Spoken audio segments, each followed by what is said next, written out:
Fundamentos de Machine Learning. Meu grupo sou eu, Gabriel e o Paulo. A gente ficou com um artigo reconhecimento de atividade com acelerômetro de celular.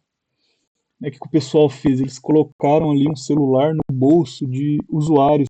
Então esse pessoal andava, corria, subia escadas, descia escadas, ficava em pé, sentado, e coletaram esses dados aí do acelerômetro do celular.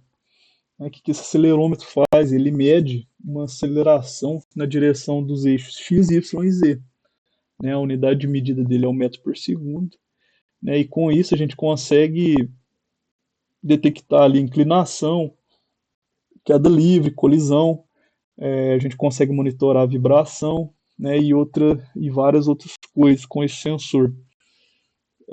Aqui a gente tirou essa imagem do artigo e ele demonstra ali, como se o telefone tivesse posicionado no bolso aqui do usuário. Quando ele movimentar a perna para frente, vai ter uma oscilação no eixo Z, movimentar para cima no eixo Y, da esquerda para a direita no eixo X, né? Eles coletaram esses dados de 29 usuários. O sensor coleta 20 pontos por segundo ali, aproximadamente, e eles dividiram cada amostra em capturas de 10 segundos para análise dos dados. No fim, tiveram ali uma acurácia baixa entre downstairs e upstairs. Isso porque, por mais que são classes com sentidos opostos, né, vamos falar assim, acaba que o movimento dos eixos são parecidos, e isso dificulta um pouco para o algoritmo classificar. Já para as outras classes, a acurácia foi maior, né? Tiveram um resultado ali de 90% nas outras. Foi um resultado beleza. A gente analisou a atividade upstairs e sitting. Então, a gente consegue. São duas classes assim extremas, né? Sitting é uma classe mais estática e upstairs vai ter uma energia maior. Então, se a gente conseguir separar os atributos corretos ali, o resultado final ali a nossa acurácia nos nossos algoritmos vai ser bem boas por causa da facilidade, né, de diferença entre os sinais de upstairs e sitting. Aqui no pré-processamento de sinais, a gente já vou mostrar um pouco dessa diferença. Então, os dados vieram separados por usuário, né? Esse aqui são dados de um usuário diferente. Então, essa aqui é uma classe upstairs. E aqui os dados de sítio. Então, a gente vê essa diferença, né? Em sítio são dados mais contínuos, né? Mais estáticos. E em upstairs já são dados mais que oscilam mais. Então, a gente primeiro teve que eliminar esses gaps, né? Entre cada amostra em upstairs e em sitting, como os dados são contínuos, não tem os gaps, mas tinha um período de duração maior, a gente teve que dividir também. Então, com essa divisão, a gente teve capturas de 30 a 60 segundos e um total aí de 48 amostras para cada classe. A gente usou um filtro IR para dar uma filtrada nesse sinal. Ele é um filtro passa baixa, que ele vai passar as baixas frequências, né, e atenuar as altas, removendo os ruídos. Então aqui a gente consegue, aqui a gente tem uma amostra, né, já filtrada antes da filtragem, né, e que após da classe sitting, a gente vê que aquelas frequências maiores ali foram removidas, tem um sinal melhor, né? Aqui para a classe upstairs, uma amostra aleatória, antes e após a filtragem. Aquilo que eu falei da energia do sinal, a gente consegue ver quando a gente analisa o espectro de frequência dessas amostras, né?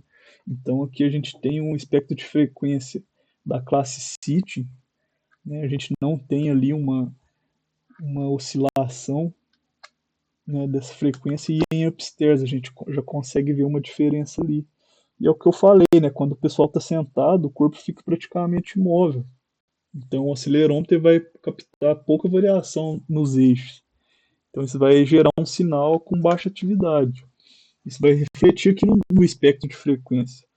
E quando o cara vai estar subindo a escada, né, ele vai ter um movimento ali mais rítmico. Então ele vai gerar essas oscilações no sinal do acelerômetro. Então, principalmente, aí, a gente consegue ver nas frequências aí de 0 a 1, algumas até 4 Hz, a gente vai ter uma oscilação maior.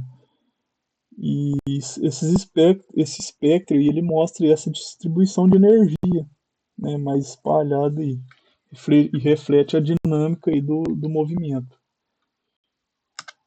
Então, para seleção de atributos, a gente retirou aí de cada amostra os máximos, mínimos, a energia, o RMS, desvio padrão, a média e as métricas aí, skewness e kurtoses. Então, a gente pegou cada atributo, né, de cada classe em cada eixo e fez ali o cálculo do score de Fisher e montou essa tabela, né, com esses respectivos scores. Então, a gente vê aqui em verde, né, algumas que tiveram pontuação mais altas, né, e em vermelho mais escuro com baixa pontuação. E isso, quando a gente analisa visualmente os gráficos de cada atributo, a gente vai notar essa separabilidade, né, que o Fisher Score nos dá no gráfico. Então aqui, né, como por exemplo em máximo no eixo Y, né, teve uma separabilidade de 10,9. A gente vê que é um gráfico, são, as duas classes estão bem separadas visualmente. Nos mínimos no eixo Z, né, a energia RMS nos eixos Y, a média no eixo Z e todos os desvios padrões, né. No eixo X foi um pouco abaixo, né, a gente consegue ver aqui, mas já é bem separável, ainda é bem separável. E no eixo Y e Z. Z aqui tem um destaque, alguns outliers aqui, mas não afeta muito. Mas teve uma pontuação boa e visualmente é bem separável, né?